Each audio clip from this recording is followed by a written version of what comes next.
Boa tarde, boa noite. Estamos aqui diretamente do Espaço Cultural Renato Russo, apresentando o segundo Festival Horizonte de Histórias, patrocinado pelo FAC este ano e também pelo Instituto Cidade Céu e o Grupo Paipalantes. Queremos agradecer também o apoio do Instituto Janelas da Arte.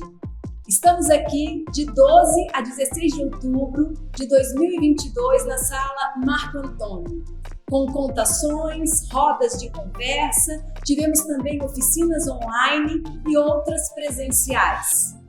Essa roda hoje já foi proposta ser feita gravada, mas temos aqui a presença de várias pessoas, diversas pessoas, para participarem, para contribuírem também com essa conversa que a gente vai ter hoje.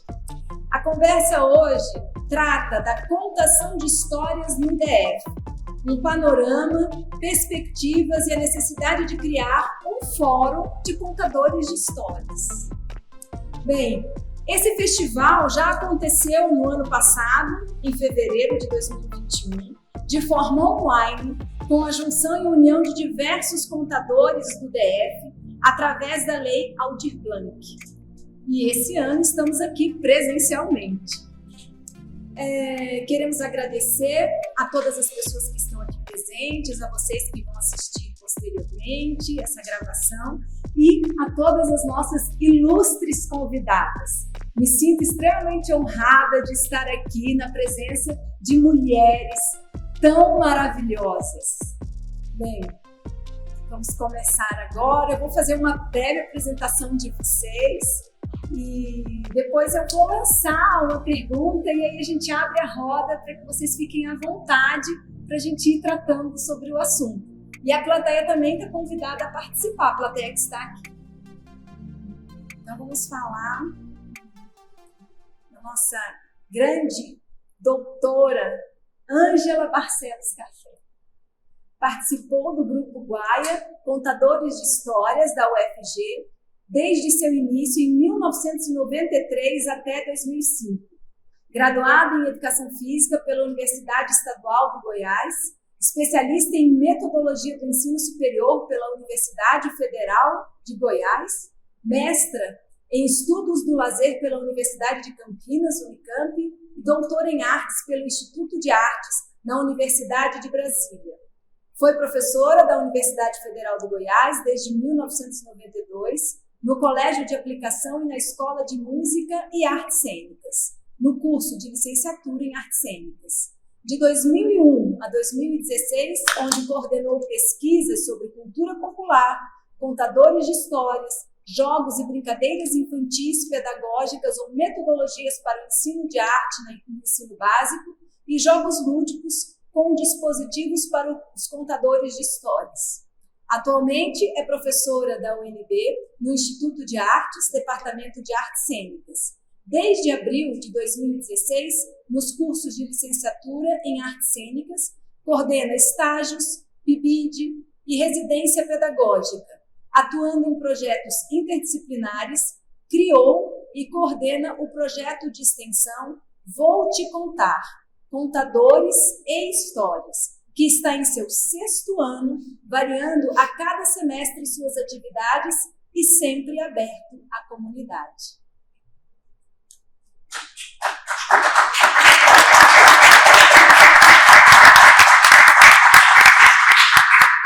Temos também aqui a presença das participantes do grupo Paipalantos, que é formado pelas contadoras de histórias Aldanei Menegas, Miriam Rocha, Rose Costa e Simone Carneiro. Paipalantos é uma planta do cerrado, uma flor, que mesmo que a gente arranque, ela continua sempre viva. E esse é o propósito, do Paipalantos, para manter sempre viva a arte de contar histórias. Elas têm um currículo também maravilhoso.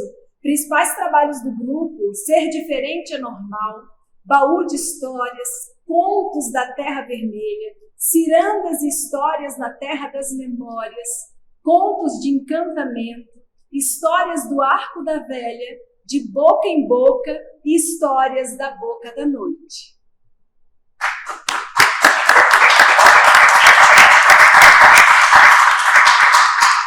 Temos também Cristina Aparecida Leite, doutoranda em artes cênicas pela UNB, mestre em artes cênicas, especialista em língua portuguesa, graduada em letras, dança e pedagogia.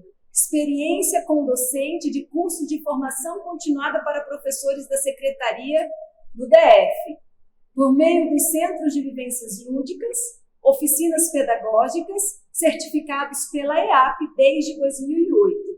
Compõe os grupos de pesquisa da UNB, Imagem e Cena em Cena, e GEPAL, Grupo de Estudos e Pesquisa de Aprendizagem Lúdica, cofundadora do grupo Amoras DF.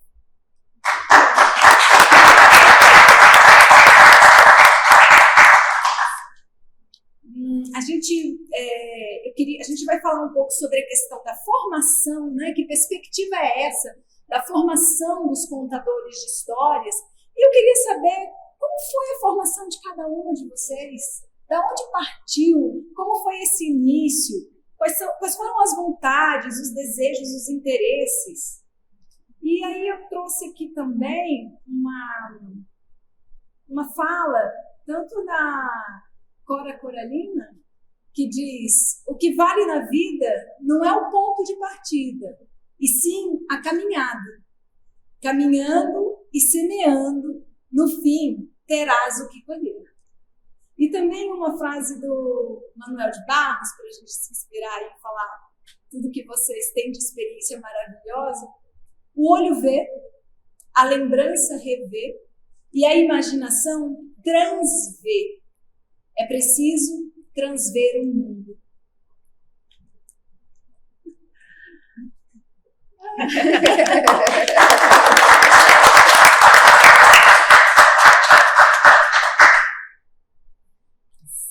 Quem começar pode ficar à vontade. Então, eu como tagarela, essa palavra, eu vou começar por essa palavra formação. É uma palavra muito preciosa, é uma palavra, às vezes, muito comprometedora, e é uma palavra que a Eldanei me deu a solução, me fez superar. Porque o meu trabalho de doutorado foi exatamente buscar entender, aprofundar na formação do contador de histórias. O problema da tese é: se o contador de histórias é uma atividade ancestral da pessoa humana, se cada contador de histórias sempre existiu na humanidade, que história é essa de curso de contador de histórias, de formação de contador de histórias? Me parece contraditório, mas, ao mesmo tempo, a minha tese foi construída com as autoavaliações dos cursos de contadores de histórias que eu mesma dava durante mais de 10 anos. Então, embora pareça contraditório, curso de contador de histórias, a procura é muito grande. E o meu desespero era: como é que eu vou falar sobre a formação do contador de histórias se eu não acredito numa forma? Porque eu acho que a forma prende. A forma segura, né? É um formato fixo. E o contador de histórias é algo maleável, vai depender da plateia, vai depender de si mesmo, de cada ritmo, de cada momento, de cada contexto, vai depender de tantas outras coisas que a formação me parece. Você tem que aprender desse jeito para contar desse jeito. Não é assim que a gente entende a formação. E aí eu pensava assim: não, então eu vou pensar na construção do contador de histórias. Mas construção, ainda mais a gente que está lidando com histórias, e é comum a gente lidar com histórias infantis, e vem logo os 3 corpinhos, construção de tijolo é aquela coisa sólida, dura, que também não quebra, que também não mexe, que também não atendia às minhas necessidades, porque eu acredito no contador de histórias sendo de acordo com o ouvido que ele tem. Até uma contadora portuguesa ensinou para a gente que uma história pode ter, a história dela, a história que ela mais conta, ela tem de 3 minutos a 30 minutos. Depende dos ouvidos, né, que estão presentes naquele momento. Então, diante de tudo isso, como é que eu ia deixar aberto? E aí, a minha fadinha, que é a Danei, que chegou no meio do meu doutorado e falou assim, Ângela, por que você está preocupada com construção, com formação? Busque os princípios e fundamentos para o contador de histórias. Pronto. E achei. E achei. E aí, depois disso, depois da tese, sobrou esse livro aqui, Princípios e Fundamentos para o Contador de Histórias Aprendiz, e que eu aproveito para falar dele, aproveito para falar do projeto que a Cis falou, um projeto que é um projeto de extensão da UNB, que acontece todas as quartas-feiras à noite. É um projeto para se ouvir e contar histórias. E é um projeto aberto à comunidade, porque é um projeto de extensão. E o que a gente faz nesse projeto? Depende do que a comunidade quiser. Porque como é um projeto aberto e como é um espaço de se ouvir e contar, dependendo do que a comunidade quiser naquele momento, a gente já fez oficinas de sons, oficinas de bonecos, oficinas com outros contadores, já recebemos gente de vários lugares, já fizemos cursos entre nós, já bordamos essa árvore aqui, que é um painel bordado a mais de 20 mãos, essas pessoas maravilhosas estavam lá, bordaram com a gente, outras pessoas também, construímos metáforas que não pretendem, nunca foram e muito menos serão modelo, porque esse é o meu percurso e que as pessoas vão também se encontrando, porque é simplesmente o percurso da comunicação e as pessoas vão se encontrando nessa árvore. E para mim o principal é que eu ponho a técnica na copa da árvore, que é o interesse da formação do curso, mas a presença do contador está na raiz. A presença está onde eu encontro o imaginário, primeiro a escuta, o imaginário, a emoção, a memória e a espontaneidade. E eu só consigo enraizar a minha história quando eu tenho a noção e a consciência disso. Isso passa pelo tronco, que são as escolhas. Então, embora as pessoas procurem a técnica para a sua formação, a gente puxa para o lado do entendimento das escolhas que a gente faz e da presença da memória, do imaginário, das emoções, da escuta e da espontaneidade, nesse aprendizado que cada um vai construindo ao longo da sua vida. Aí deixo aí para a gente partilhar mais. Então, eu sou uma pessoa que eu me lembro de amar a literatura, né, desde nova, tipo 9, 10 anos. Eu lia um livro por dia, a série Vagalume toda. Então, foi natural eu me formar em letras, né, na graduação. E eu me lembro que naquele curso que eu fazia, letras, né, já no seminário, no final do curso, teve uma contação de histórias, e é a memória assim, que eu tenho muito forte. E eu pensei assim, nossa, é tão interessante, eu queria fazer isso um dia. E aí o tempo passou, né, eu entrei na Secretaria de Educação, e aí havia, né, um curso pela secretaria chamado A Arte de Contar Histórias, e eu tinha interesse em participar, mas não era tão simples, né, porque era muito disputado e quem tinha preferência eram os professores que já tinham tempo de casa, né. Então eu me inscrevia, mas não era contemplada. Até que em 2007, eu acho que eu já estava ficando velhinha de casa, eu fui contemplada. E aí foi assim um curso que está na minha, onde eu vou, eu falo que foi um divisor de águas, porque eu descobri uma contadora de histórias que estava adormecida em mim, né? Então foi muito emblemático, e aí a formação realmente é muito importante nesse sentido de você ter a oportunidade de experimentar, né? Então eu fiz esse curso em Ceilândia e eu fiquei maluca, assim, eu comprava tudo de contação de histórias, livro de contação de histórias, ia para os eventos, e fiquei muito apaixonada, de modo que eu fui convidada a trabalhar naquele espaço, oferecendo essa formação. E aí eu entendi que eu estava num lugar muito maior do que aquilo que eu via lá em Ceilândia, né? Eu estava nas oficinas pedagógicas, e aí eu fui entender que era isso.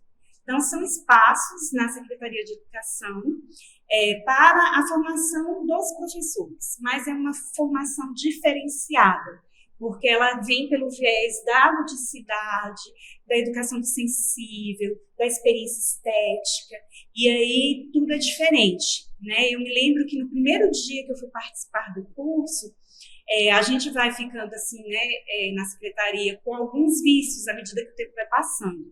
Então, as pessoas, por exemplo, marcam reunião às 2h, pode chegar às 2h30 que vai estar começando. E aí, no primeiro dia de curso, era para chegar às 2h, eu cheguei às 2h30. E aí, quando eu cheguei lá, eu perdi dinâmica, eu perdi história, eu perdi um monte de coisa. Eu falei, uai, onde é que eu tô? Né? Será, né, por que aqui tá diferente? Aí, quando foi no segundo encontro, eu cheguei 2h15.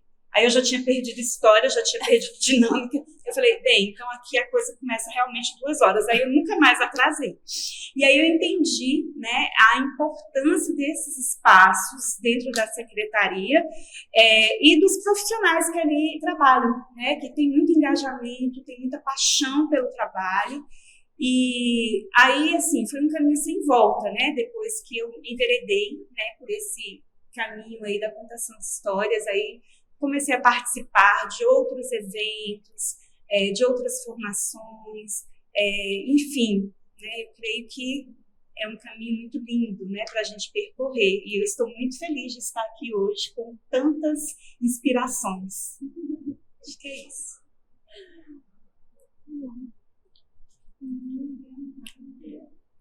O caminho iniciático, né? O caminho iniciático, ele vem da roda de ontem, né? Ele vem dos nossos antepassados. Ele vem dos nossos pais, dos nossos avós, daqueles que vieram antes de nós. E aí eu tive essa oportunidade de ouvir muitas histórias. A minha casa era um ambiente de muitas histórias. Minha mãe contava histórias, brincava muito com as parlenas e as trovas, trava-línguas, mas o meu pai sempre tinha mais tempo para nos contar. Meu pai contava muitas histórias. Eu tive um avô materno que também contava muitas histórias. E tive tias, irmãs do meu pai, que a nossa maior alegria era chegar às férias para poder ir para a roça, para a casa delas, para ouvir as histórias que elas tinham para nos contar. E aí eu vivenciei muito essa questão da contação de histórias em casa, com a família. E eu comecei a contar naturalmente, eu não percebia nem que eu estava sendo uma contadora de histórias. E começava a contar para as outras crianças, que eram da família também, só que eram menores. E eu fui contando. E quando eu fui trabalhar, no meio de um estágio do CIE, eu fui trabalhar na Secretaria de Serviço Social, que hoje é a SEDEST. E eu fui trabalhar num projeto chamado SEBEM, que era um projeto preventivo, bancado pela FUNABEM, para que as crianças não chegassem à FUNABEM, né? O SEBEM era um projeto preventivo. E quando eu cheguei no estágio, com 17 anos, encontrei vários livros empacotados, encaixados, e ninguém usava. Aquelas coisas, né, se acabando. E aí eu pensei, tá aí uma boa, eu vou trabalhar com isso. Eu gosto tanto disso, né, de falar, de usar a palavra, de contar, de ler, de fazer mediação. Comecei fazendo mediação e depois contando as histórias que eu ouvia. E eles também foram contando as histórias que eu contava, o que eles ouviam, os pais contavam, alguém contar. E daí eu nunca mais parei. Aí depois do serviço social, aí nessa época, eu ainda com 17 anos, comecei a procurar também uma formação para o contador de histórias, né? Um caminho por onde eu vou agora? Eu estou contando, mas será que eu estou contando legal? Será como é que eu conto? Eu preciso aprender mais. Aí eu descobri o Maurício Leite e passei uma semana com o Maurício Leite, que foi uma delícia. Foi a primeira pessoa com quem eu fiz uma formação. Nessa época o Maurício Leite estava em Brasília, morava em Brasília. E depois eu fui para a Secretaria de Educação, passei por algumas escolas, e quando eu também cheguei nesse lugar imenso que a Cris acabou de dizer, que é a oficina pedagógica, as oficinas pedagógicas dentro da Secretaria de Educação, a gente trabalha com formação. E dentro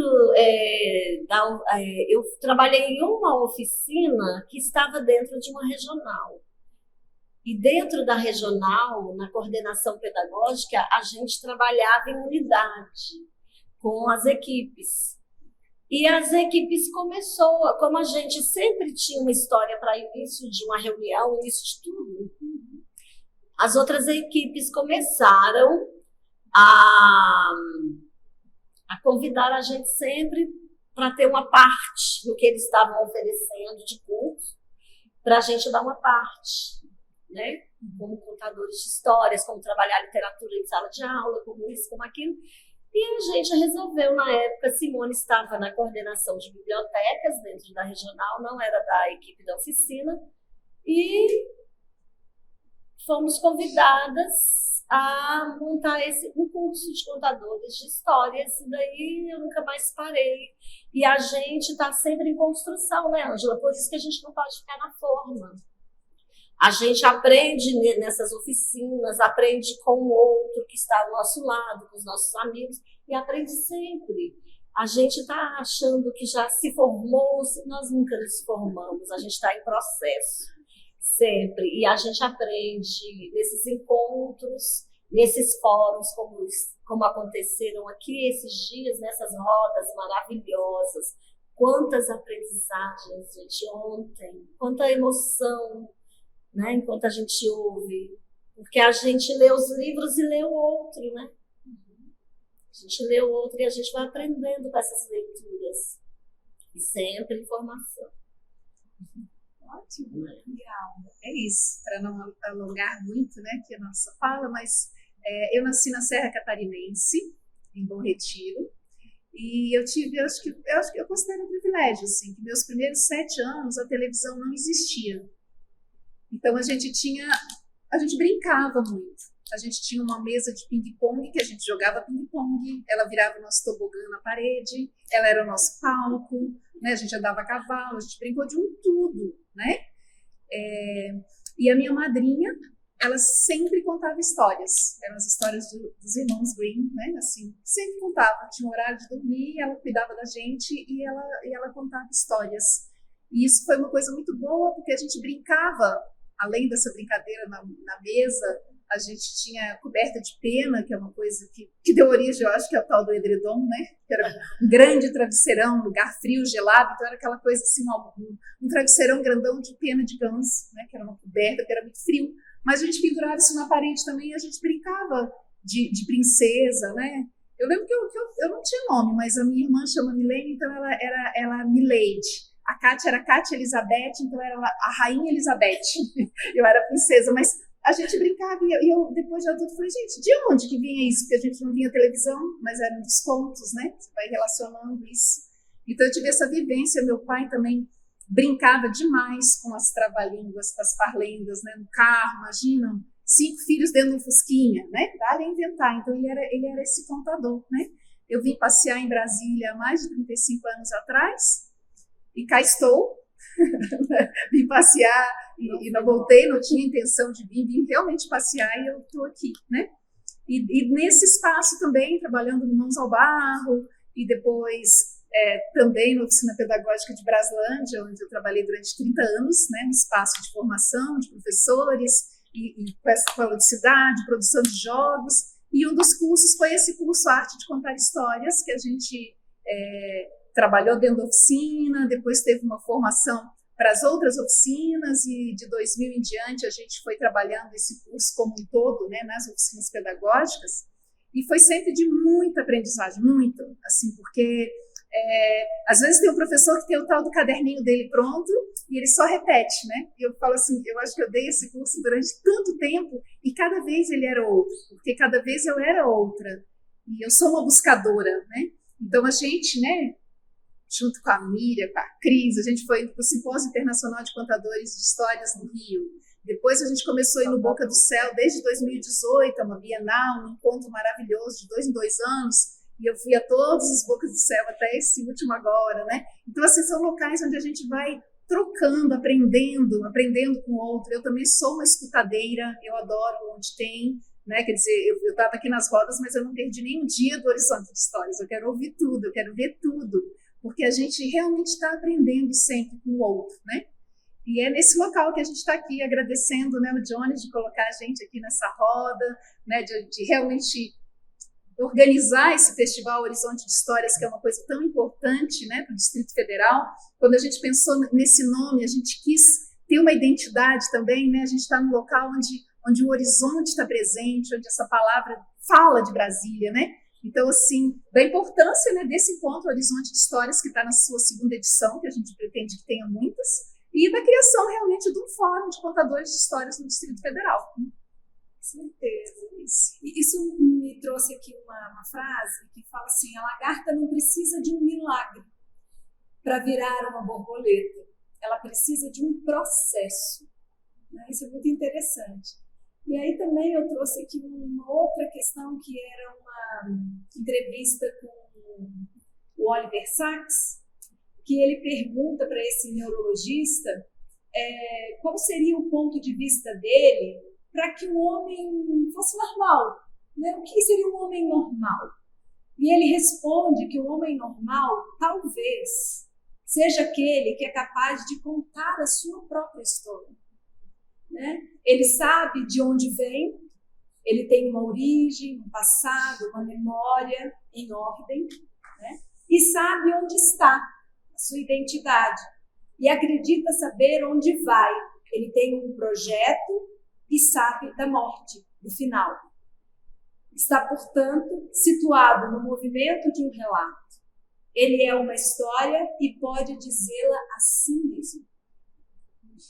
E, além disso, de toda essa preocupação, né, com até a palavra formação, o que seria, né, como se daria todo esse processo, eu vou colocar umas perguntas aqui que eu espero que não sejam muito polêmicas.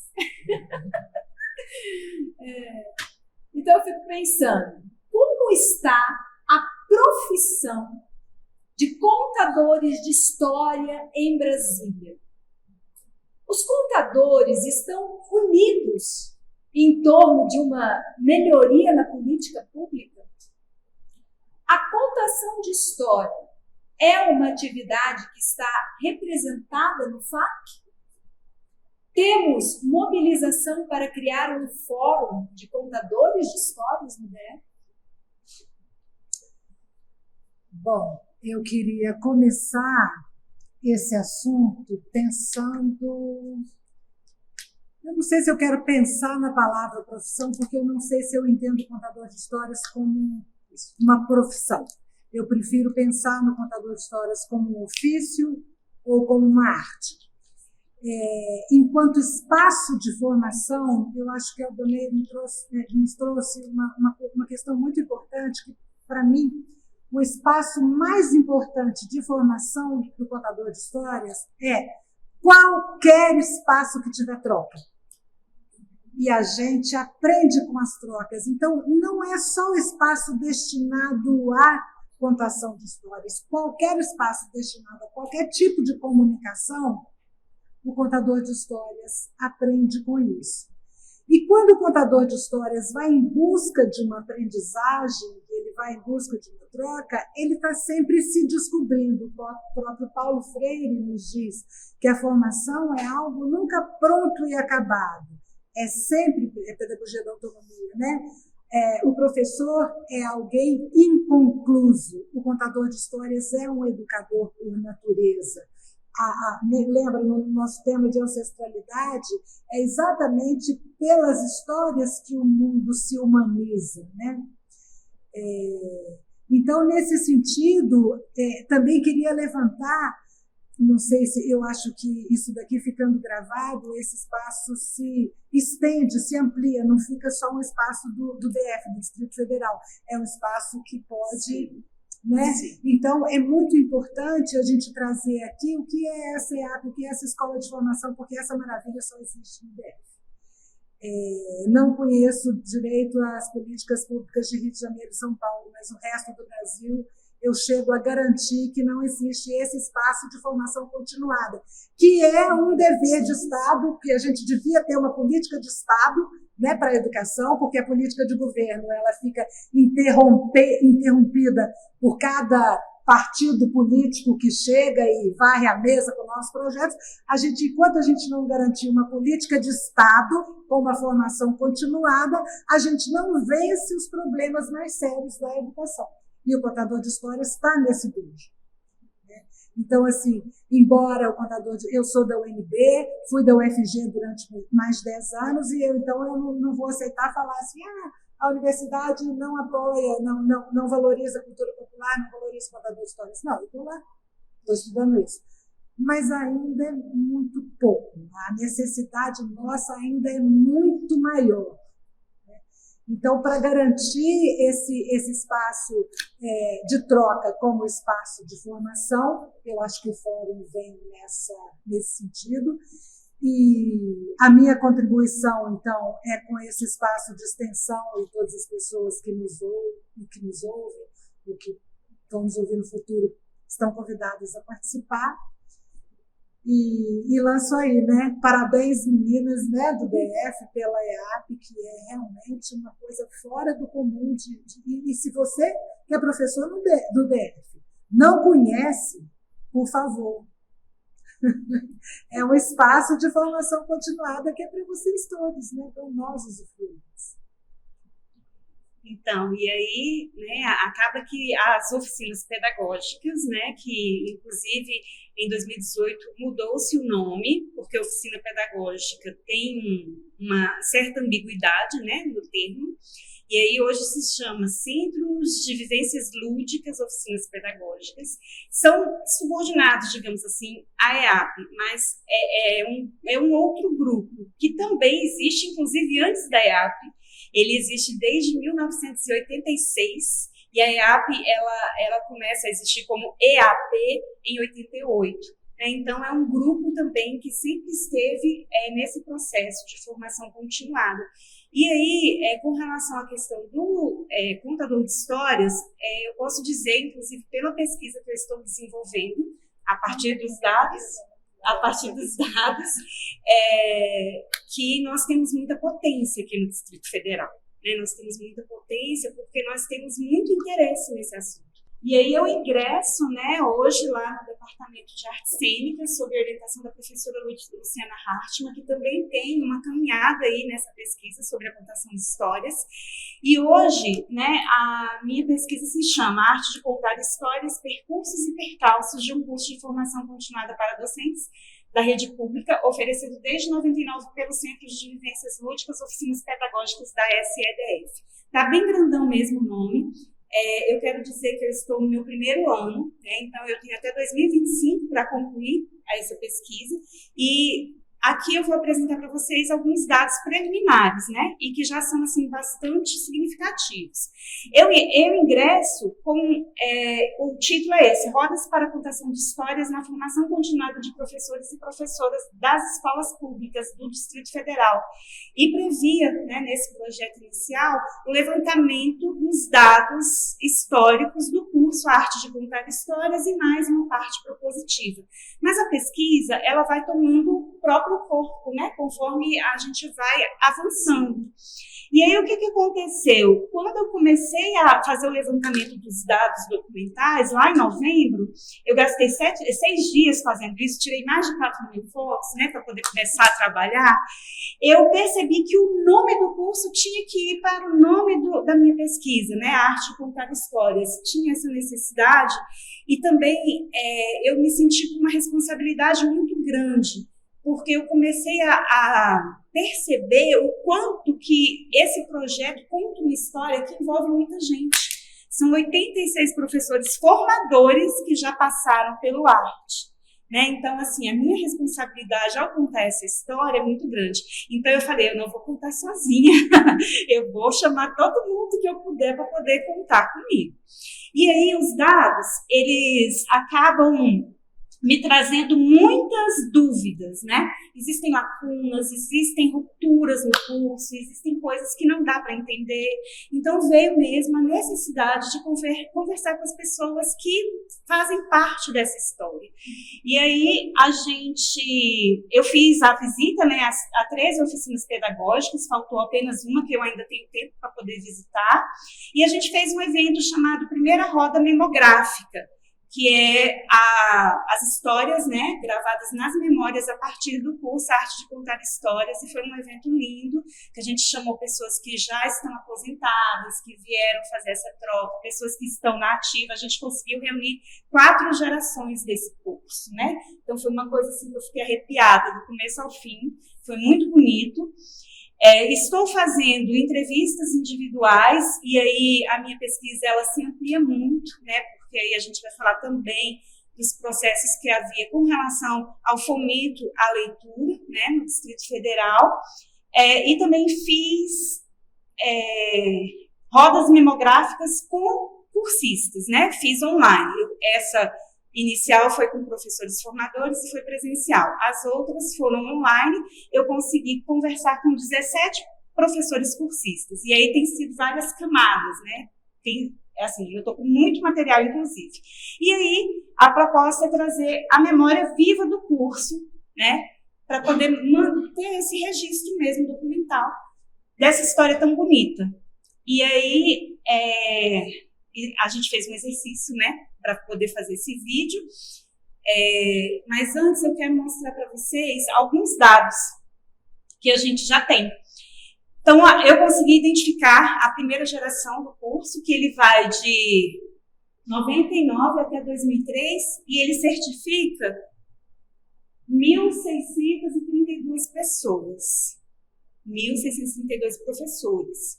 A segunda, aí existe uma ruptura, né, que essa ruptura eu estou investigando qual é a causa, e aí vem a segunda geração, que é de 2006 a 2008, que certifica mais 1.057 professores da rede. Aí tem uma outra ruptura no curso. E aí fica um tempão, né? Ele fica sem ser oferecido de 2009 até 2014. Ele só volta em 2015. Aí em 2015, quando ele volta, ele vai sendo oferecido até 2019, né? Em 2020 ele seria oferecido, mas teve a pandemia e foi suspenso. Então, existe aí uma outra ruptura por conta da pandemia. Essa tá fácil, né, de identificar por que aconteceu. E aí, mesmo assim, a gente tem 1.234 pessoas certificadas. Ao todo, a gente tem aí, inclusive, o meu título era oferecido há 25 anos. Depois eu fui ver, não são 25 anos, né, porque não foi ininterruptos, teve rupturas. E aí, eu estou colocando que é um curso oferecido desde 99. E aí, total de certificados, gente, 3.923 pessoas, são quase 4.000 pessoas certificadas. Então, imagina, né, a quantidade de pessoas, são a potência que eu falei, né? Já tivemos 195 turmas do curso, não considerando as que foram suspensas, né, em 2020. Temos 86 professores formadores, professores e professoras formadoras, né, que aparecem nas atas. E aí a gente tem uma especificidade, né, porque o trabalho das oficinas pedagógicas é um trabalho em equipe, né, é no coletivo. Aí o que acontece? Apenas um nome pode ir para a ata, mas muitas vezes a gente tem 2, 3 professores oferecendo aquele curso. Então, haverá nomes que vão estar de fora desses 86. Né, mas assim, foi uma escolha que eu precisei fazer, porque senão eu não vou dar conta, né, de conseguir catalogar tudo isso. Então, o que tem, digamos assim, a espinha dorsal da minha pesquisa são os dados documentais que eu encontro na EAP e que estão ainda em processo de análise. Tudo isso aqui é preliminar. Bem, eu acho que agora pode passar, né, o vídeo? Ou não? Aqui tem um pouco mais, gente, mas assim, eu vou me alongar muito se eu for falar sobre isso, é um levantamento que eles estão fazendo, né, sobre as ações que estavam fomentando a leitura, projetos do MEC, do Ministério da Cultura, né, o ProLei, tudo isso tem uma efervescência na década de 90, né, porque o arte não nasce do nada, ele vem de um processo, né, e existem embriões, inclusive, existe embrião em Ceilândia, em Braslândia, que eram movimentos simultâneos, né, nesse processo da construção desse curso como a gente conhece. Bem, então, o exercício que a gente fez sobre o curso, né, esse registro, ele vai dizer mais do que eu mesma.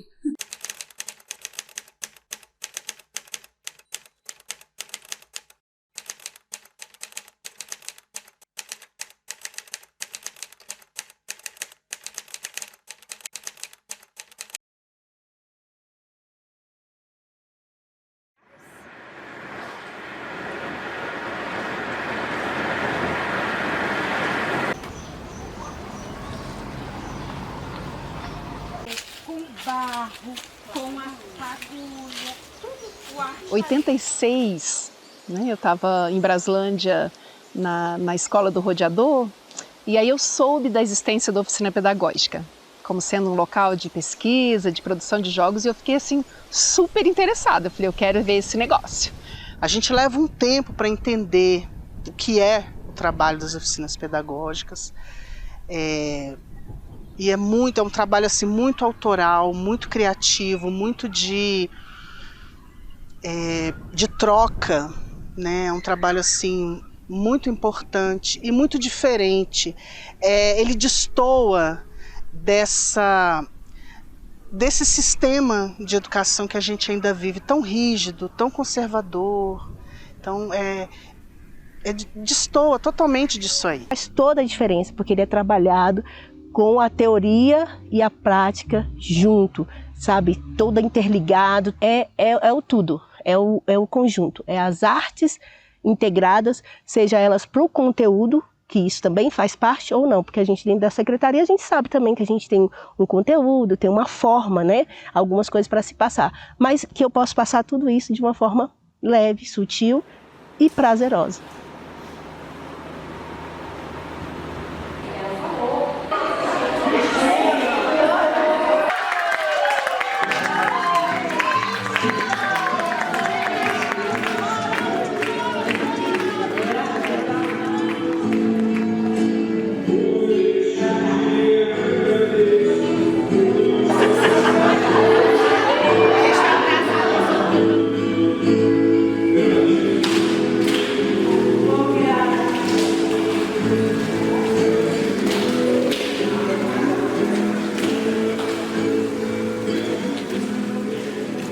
Falar do curso Arte de Contar Histórias é falar de transformação.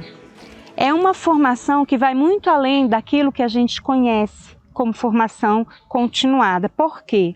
Porque mexe com estruturas muito fortes na gente, inclusive de autoconhecimento. Foi um curso muito pulsante, muitas professoras da minha escola participaram, então os nossos encontros semanais eram, né, recheados de muitas histórias e muitas atividades artísticas. O próprio nome está ligado, né? Quando a gente fala assim, a arte de contar histórias, a arte está aí, né? A arte é essa coisa que a gente, é uma experiência, né? Viver um pouco essa experiência artística, participar disso, atuar, e de forma que a gente faz assim, ali no íntimo, entre amigos, entre professores, mas experimentar. Às vezes você nunca teve a chance de participar, de fazer uma peça de teatro em fantoche, de contar a sua história, de pesquisar qual a história que você vai contar, porque no curso sempre cada pessoa conta uma história. Então a gente fala que tem que começar a encontrar essa história, a namorar com uma história. O que essa história diz para mim, né? Para eu poder estar contando essa história, preparando essa história. Na hora que eu encontrei essa história, que recursos que eu vou utilizar para contar essa história? Precisa ter um recurso a mais? Ou basta eu trabalhar também a minha voz, a performance, né? Corporal? Porque algumas histórias, elas são assim, e outras pedem, né? que crie certos elementos, que você faça um pouco desse cenário onde essa história aconteça. Isso vai depender também do contexto, né? Se eu estou trabalhando com crianças muito pequenas, maiores ou com adultos, né? Então assim, e dentro disso a gente viu que muitas pessoas se descobriram, né? Assim, porque na verdade todo mundo é artista, né? Todo mundo conta história, todo mundo canta, todo mundo dança, todo mundo desenha, né?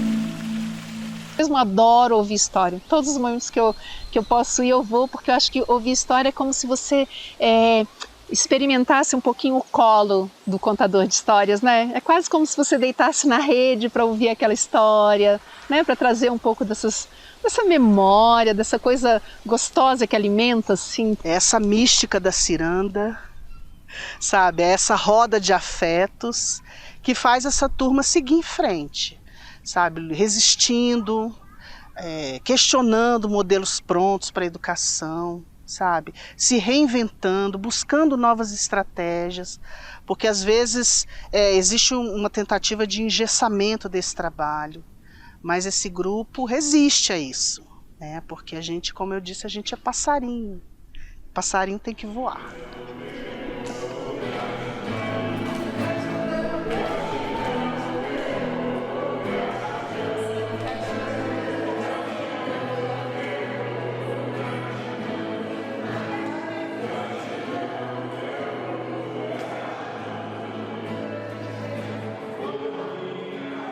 Acho maravilhoso, né? A gente fica tão empolgado com todas essas imagens, esses relatos.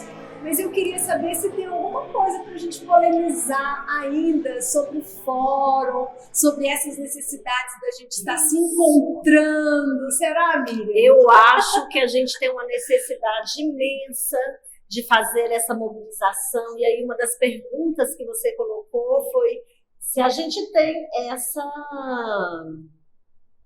Se a gente já tem, né? Já estamos vivenciando isso para montar um fórum. Eu acho que um fórum a gente ainda não tem, mas a gente está caminhando para isso, né? Enquanto a gente articula entre nós, grupos de contadores de histórias, entre os contadores de histórias que a gente conhece, que a gente vem buscando também para trazer para esse lado, para esse grupo, a gente vai somando isso. Porque eu acho que o importante é a gente cuidar desse ofício, né? A gente precisa cuidar desse ofício no contador de histórias. E aí a gente precisa, de fato, de um fórum onde a gente possa fazer essas discussões, onde a gente possa discutir, inclusive, qual é o papel político e social do contador de histórias. Sim. Porque, assim, a gente viu tantas coisas interessantes nessas rodas que aconteceram esses 3 dias passados, inclusive na primeira roda, tantos questionamentos e tantas coisas foram suscitadas, né? Provocações suscitadas. Então, é o momento da gente pensar nesse papel político e social do contador de histórias. Como a Ângela colocou aqui na fala dela logo no início, as histórias servem para humanizar, né? E aí, quando a gente fala da ancestralidade, os índios já usavam as histórias, os africanos usavam as histórias para poder ensinar, não só para diversão, mas para ensinamento, né? Para cura, para o cuidar da sensibilidade do outro, para ensinar tudo.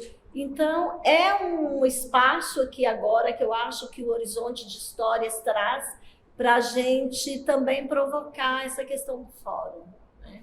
E enquanto seres políticos sociais, e pensando lá, principalmente pensando naquela primeira roda, e no que a gente tem, e no que está vindo aí para a gente, né? A partir tudo isso que a gente está passando aqui no Brasil e o que a gente não sabe o que vai acontecer depois do dia 30. Então, tudo isso é importante a gente refletir enquanto contador de histórias, é importante porque À medida que eu tenho uma discussão para fazer, eu vou pensar qual história que eu vou contar, não é? Sim. Nós, enquanto contadores de histórias, a gente está sempre nos questionando qual a história que eu vou contar para este momento. Então, a gente tem que pensar muito nisso e tentar abrir realmente mais discussões, maiores discussões, montar esse fórum a partir deste segundo festival Horizonte de Histórias, buscar a presença de mais contadores de histórias, né? E também mais Fortalecer também, né? mais políticas fomentos, públicas. Trabalhar, agregar as discussões, as novas discussões sobre políticas públicas, né? E aí você ainda coloca a questão do FAC, né? Na verdade, as políticas públicas não vão partir somente do FAC, mas o FAC ainda é o que a gente tem presente e que a gente consegue estar participando dos editais, das seleções, né? Talvez seja o único que atenda, por enquanto. Começou pequeno e aí foi crescendo. Hoje a gente já tem um grupo maior de contadores de histórias participando. Será que a gente está no espaço correto, no espaço certo? Porque o contador de histórias hoje no FAC, ele está dentro da literatura. Mas aí, dentro da literatura, concorrendo com 1001 coisas dentro da literatura. Mas artes cênicas, ela tem um espaço só para ela, né? A cultura popular tem um espaço só para ela. As festividades que acontecem têm um espaço só para ela. E o contador de histórias vai continuar disputando esse espaço, sendo que hoje, aí a Cris coloca que na pesquisa dela, hoje tem tantos contadores de histórias e que a gente percebe que vem crescendo a cada dia esse número de contadores de histórias dentro do Distrito Federal, né? Ângela também com a pesquisa dela, Aldanei com a pesquisa dela, e assim, a gente vem observando isso, que a gente vai encontrando mais e mais pessoas neste ofício, e que a gente precisa de estar discutindo esses nossos espaços, né? Principalmente nas políticas públicas. Nesse sentido, eu fico pensando, atendendo à provocação da Cícia, ela quer mesmo provocar, ela quer mesmo polemizar, mas a gente precisa, não de polemizar, mas a gente precisa discutir. E a gente precisa discutir o significado dessa palavra profissionalização, porque essa tentativa já foi feita e a gente não pode esquecer a história e nem se omitir. Essa tentativa já foi feita de baixar uma lei para profissionalizar o contador de histórias. Não importa muito o que foi feito, importa a necessidade de se discutir. Porque se foi feito e não deu certo, é porque precisa ser discutido. Então eu não quero... Percebam que eu não estou nem defendendo e nem atacando. Eu estou levantando a necessidade de se discutir. Por que a gente tem que discutir? Porque contadores de histórias, primeiro, é uma atividade humanizante e humanizadora. A qual profissão pertence humanizar e ser humanizado? A todas. Então, assim, a qual área específica pertence o contador de histórias? Todo professor, como comunicador, é, por excelência, um contador de histórias. E a gente assume... As mães são naturalmente contadores de histórias. Contador de histórias, na ancestralidade que a gente já levantou, existe, independente de ofício, independente de arte, independente de profissão, independente de tudo. Existe como atividade humanizante e humanizadora. A gente tem discutido ofício e arte porque é onde a gente está conseguindo criar espaços para que ela se manifeste, para que ela se revele. Agora, quando a gente põe a contação de histórias na escola e a escola é fragmentada e se divide em áreas, a gente não pode nem deixar a contação de histórias na área da infância, porque... para autoconhecimento, ela é mais adulta do que nunca. É preciso recuperar a minha história de vida para eu me reconhecer como pessoa, como sujeito, né? Autônomo e atuante numa sociedade. Para reconhecer, né, a função social do contador de histórias, eu tenho que reconhecer a minha própria história. E isso tudo não pertence a uma área só. Isso tudo são de todos os professores. Aliás, tem um inglês que fala que de todas as pessoas, né? Nem só de todos os professores, Todas as pessoas que lidam com outras pessoas naturalmente contam histórias. Então, agora, mais do que nunca, estamos precisando de mais contadores de histórias, porque a gente precisa de valorizar a oralidade, inclusive de entender que a norma oral é livre. Por exemplo, eu que sou de Goiás, nós é de Goiás, nós falamos do jeito que nós queremos, nós pode, porque a norma oral é livre, mas é livre para garantir essa diversidade cultural do nosso país. Ao mesmo tempo, a norma culta é de uma importância fundamental para a gente ter um único país. Então, a escola, ao invés de criticar uma criança ou um adolescente que fala errado, não existe fala errado, escola. Existe uma necessidade de valorizar a norma culta para que possamos reconhecer, entender e fazer os nossos direitos valerem para nós, para quem precisa. E essa é a necessidade da compreensão de uma norma culta. Ela é necessária para a gente ter um só país. E, ao mesmo tempo, essa grandiosidade da norma oral, que é cada vez mais dinâmica e que vai nos modificando e nos ensinando também, né, a ser nessa sociedade de hoje. Muito bacana. E eu vejo assim que existem espaços de formação um pouco mais formais, né? O próprio curso Arte de Contar Histórias oferecido aos professores dentro da IAP, que segue toda uma dinâmica, mas existem esses outros espaços informais, como é o Vou Te Contar na Universidade de Brasília, que de certa forma eu fico pensando que é como se fosse já um certo fórum, né? Porque é um espaço de pesquisa em narrativa oral. Ele vem acontecendo há 6 anos, né? A gente está presente também enquanto Paepalantos lá junto e tantas outras pessoas. É um espaço aberto para todos os narradores, né? Então, de alguma forma, é uma organização informal. E que né? existe as provocações, as discussões, né? Que cada vez é de uma forma diferente. Tudo isso que eu falo é uma coisa assim, informal. E a gente, enquanto grupo Paepalantos também, né? Que a gente vem daí, né? Dessa formação do Arte de Contar Histórias, de estar lá dentro, mas a gente sentia a necessidade das pessoas que estavam fora, dos agentes de leitura, de pessoas da comunidade que queriam demais fazer o curso. Só que não tinha espaço, né? Era só para professor. De vez em quando eu deixava alguém entrar como ouvinte, assim, meio sabendo que não podia, porque não pode. Então a gente fez, né? Eu botei aqui um pouquinho assim de uma trajetória do Paepalantos, dos vários cursos que a gente deu, e sempre a gente trouxe, né, poéticas na arte de contar histórias, cadê o nosso outro curso aqui? Práticas da narrativa oral, ler, ouvir e contar, né? Então, assim, em todas as nossas formações e projetos que a gente sempre deu oficinas para professores e para a comunidade, para os agentes literários, abrindo esse espaço para que outras pessoas também pudessem participar dessa formação, né? Então, está aqui, assim, dentro do que a gente monta e a gente trabalha no espetáculo, a gente também está com uma formação dentro desta aí, numa sequência de vários trabalhos, né, nesses nossos 12 anos. O nosso último trabalho está aqui, ainda bebezinho, que é o Contos da Terra Vermelha.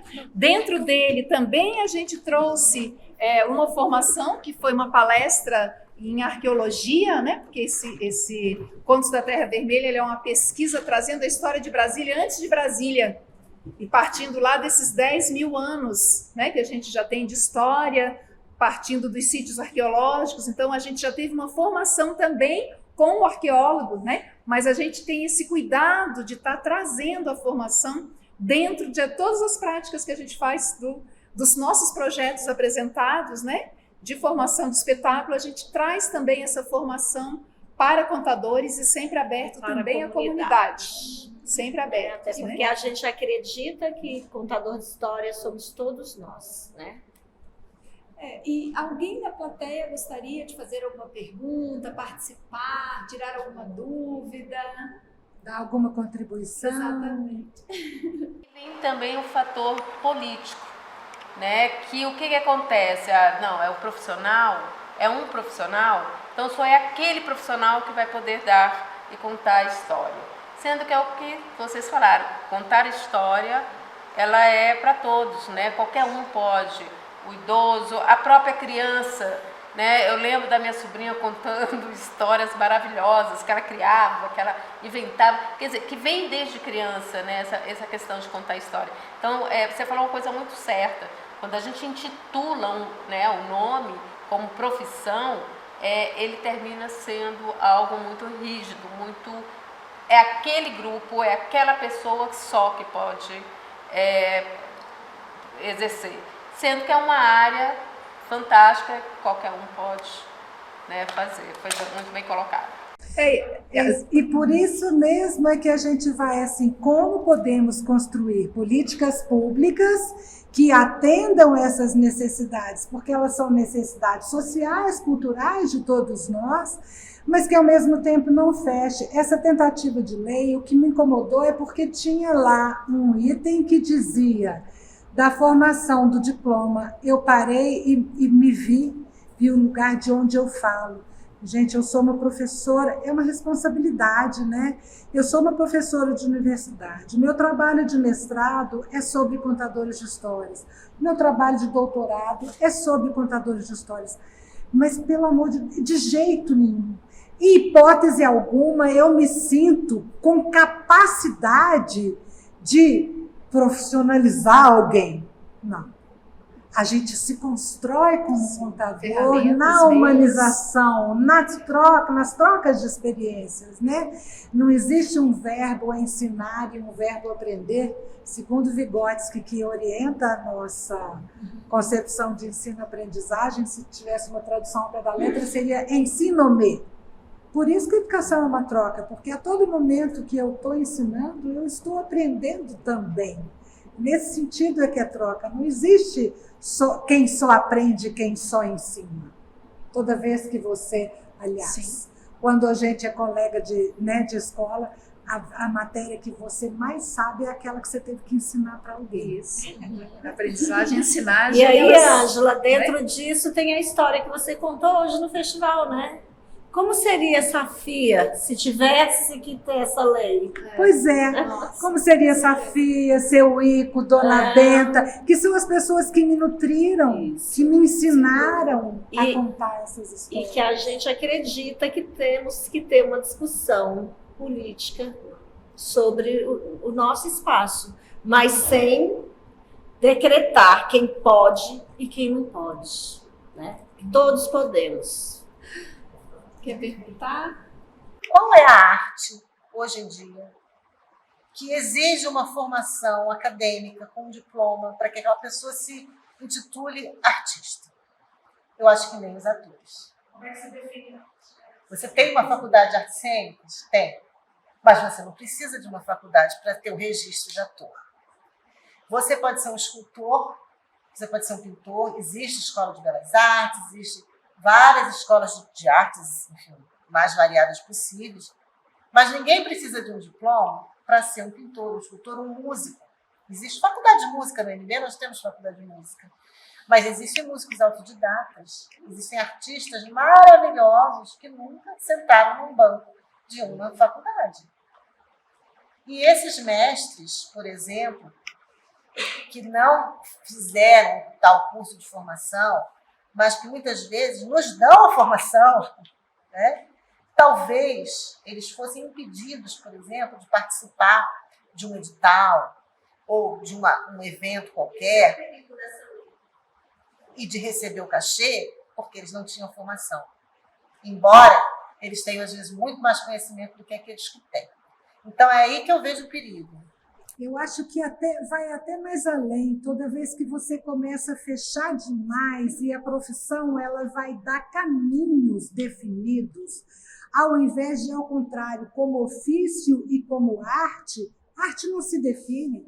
A arte é tanto para encantar quanto para incomodar. Veja bem, a contação de histórias é literatura oral e é literatura escrita. Mas ela não cabe na Faculdade de Letras, mas caberia. Mas não como única. Ela também é uma arte da cena. tanto no ofício quanto na arte. Ela é uma arte, mas não cabe uma faculdade, um curso de contação de histórias. É uma linguagem. É uma linguagem cênica que se utiliza da oralidade, que se utiliza da corporeidade, do corpo-voz, que se utiliza também de cenários, de objetos cênicos, que pode não se utilizar também, porque com contador tradicional você aprende a usar o corpo, voz e ponto. Então, eu acho que são muitas camadas que, sem dúvida nenhuma, precisamos discutir os espaços sociais, culturais e políticos para a ocupação maior desse contador de histórias, até para ele ocupar, em vários sentidos mesmo, para ele ocupar mais ofícios e mais arte, em maiores campos, porque, gente, o mundo que a gente está vivendo hoje está mais do que claro, falta história em todos os sentidos. Faltam as histórias que nos aconteceram para entender o que não existe organização que não seja política. Não me venha falar que não discuto política, não existe gente que não viva e não discuta política, porque tudo que se vive é política. O professor, quando está na sala de aula e entra na sala de aula e deixa as suas cadeiras em fileira e se coloca ali como dono da verdade, e dá a sua aula toda em fileiras, em pleno século XXI, sinto muito. É um professor totalmente desconectado da realidade. Precisamos de roda. Precisamos desmanchar esse espaço de poder e o espaço da obediência. Não.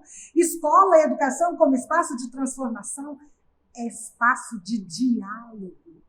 É espaço de compreensão. Eu, como professora, tenho que entender que mundo vocês, estudantes, querem. Eu preciso ouvir. E a história é isso, é a escuta. Eu empolgo, gente.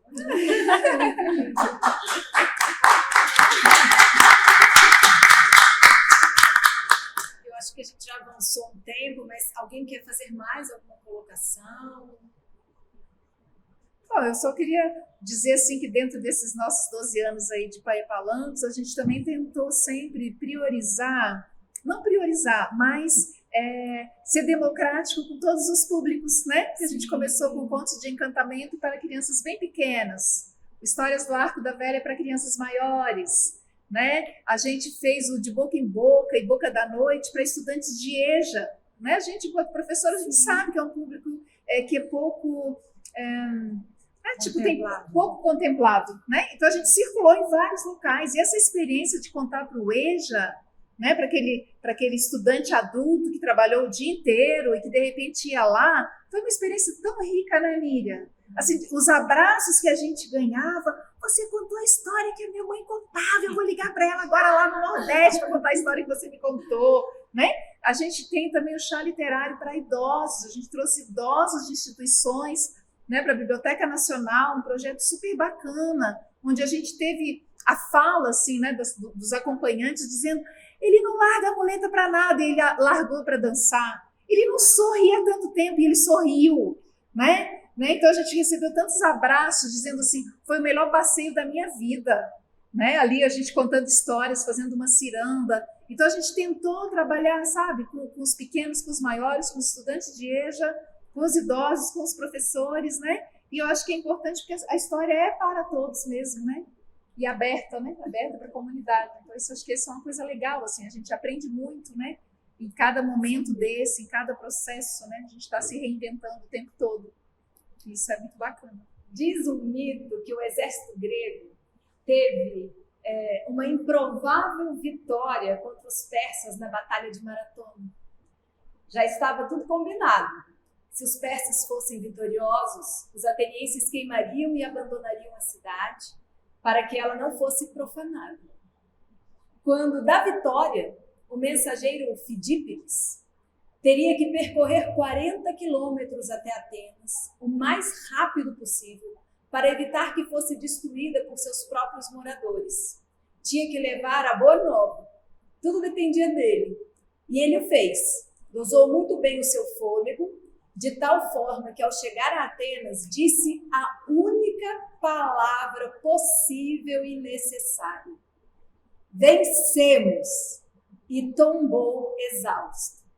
A minha provocação é: qual a última palavra, pelo menos por hoje, nessa perspectiva de vários e muitos fóruns adiante?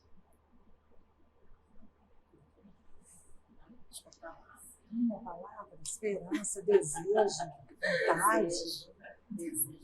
Esperança. Desejo. Desejo é uma ótima palavra. Eu queria agradecer muito ao Horizontes Histórias, a Cícia, ao Paê Palantos, a Cris, a esse casal maravilhoso que fica nos traduzindo o tempo todo, que eu sou encantada. E um dia eu ainda vou aprender essa linguagem para conversar com todos eles. Tá ótimo. Muito obrigada a todos que estiveram aqui presentes. Obrigada aos nossos intérpretes de Libras e a essas mulheres encantadoras.